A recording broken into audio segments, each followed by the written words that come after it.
ये एक ऐसी कहानी है जो आपका दिल दहला कर रख देगी। तो बिना किसी देरी के शुरू करते हैं इस लाजवाब कहानी को।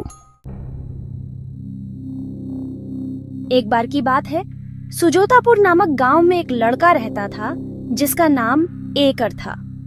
वो ऐसे तो डरपोक लड़का था, लेकिन बातें ऐसी करता था मानो कि वो बहुत बड़ा विद्वान हो। उस गांव की एक विशेषता थी कि वहां एक मंदिर था जो उसी गांव के हिस्से में था, लेकिन उसका नाम लोटासी था।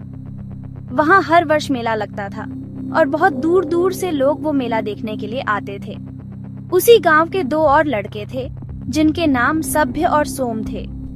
वो दोनों लड़के बहुत अधिक समझदार थे, लेकिन कुछ लोग उन्हें मूर्ख और बेवकूफ समझते थे क्योंकि उन्हें उन दोनों की बातें समझ में नहीं आती थीं।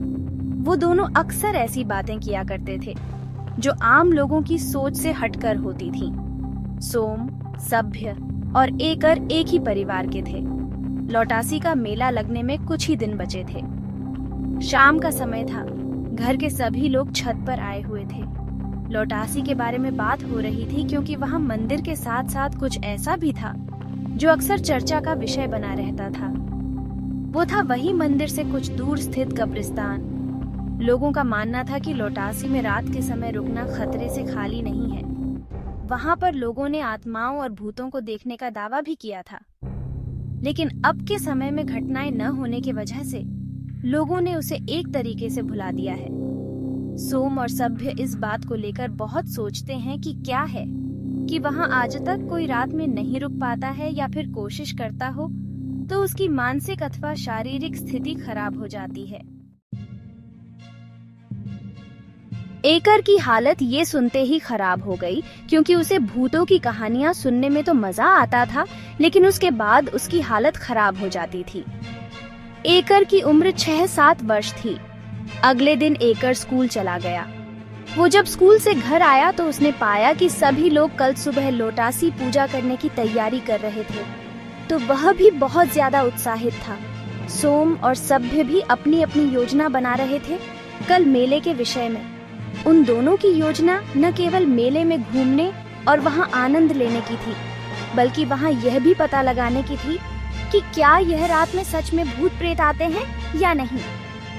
उन्होंने अपने पूरे प्लान को बनाया और इसी प्लान को बनाते हुए एकर उन्हें चुपके से देख लेता है और वह समझ जाता है कि सोम और सभ्य किसी भूतिया चीज का पता लगाने जा रहे हैं।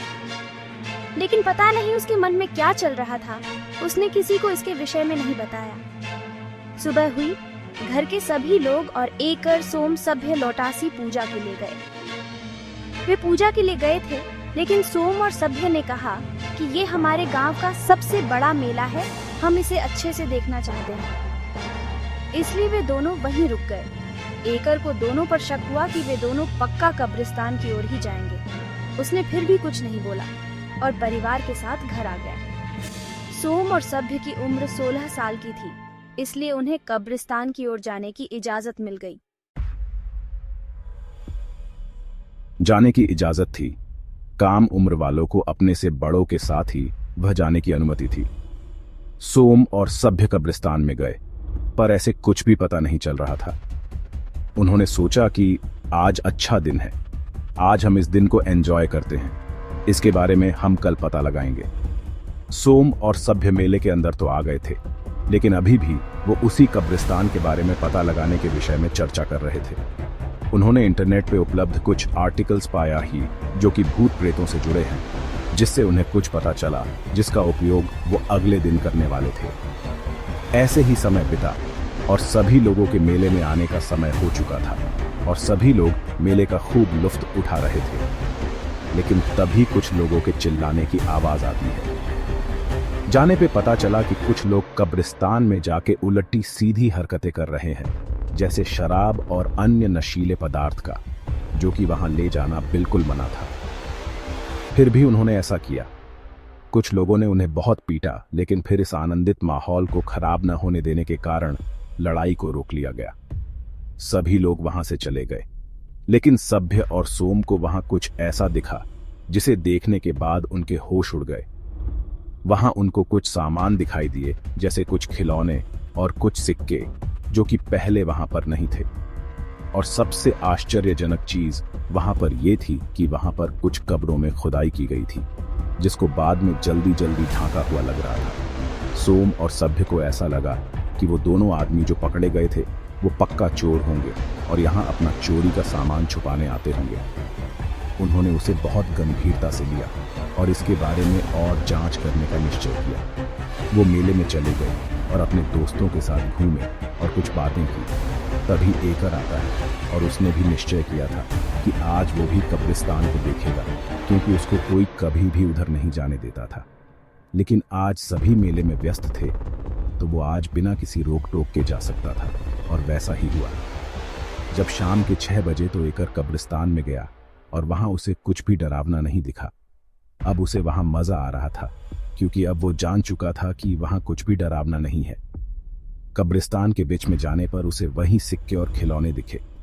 उसने सारे सिक्कों को उठाया और जल्दी से अपने जेब में रख लिया ताकि उसे और कोई न ले सके। उसे कुछ लोगों के आने की आवाज सुनाई दी। वो सुनकर वहां से भाग गया। अब रात के 12:30 हो चुके थे। सभी लोग अब थक चुके थे, इसीलिए वो अब घर जाने लगे। मोंटी, जो कि सुजोतापुर अपने नानी के घर आया था और वो एकर का भाई था, मेला देखने आया था। वो और एकर दोनों घर जा रहे थे, तभी वहां एकर के पिता आते हैं और मोंटी से कहते हैं कि जाओ और सभ्य और सोम को भी बुला कर लाओ। इतनी रात हो गई है, घर नहीं चलना है क्या? मोंटी को डर लग रहा था कि अब घर जाके पक्का मूड खराब होने वाला है, लेकिन फिर भी वो गया मेले से सभ्य और सोम को बुलाने। उसे लगभग 300 मीटर जाना था। वो जल्दी जल्दी दौड़ कर जाता है और वो जैसे ही मेले में पहुंचता है, उसके बाद उसने जो देखा, उसको देखने के बाद उसके होश उड़ गए। मोंटी ने ऐसा क्या देखा जिसको देखने के बाद उसके पैरों तले जमीन खिसक गई? जाने के लिए देखना मत भूलना ये कहानी। मिलते हैं अगली वीडियो में। तब तक आप हमारे चैनल को सब्सक्राइब कर लीजिए ताकि हम जब भी वीडियो अपलोड करें तो आपको नोटिफिकेशन पहुंच जाए। धन्यवाद।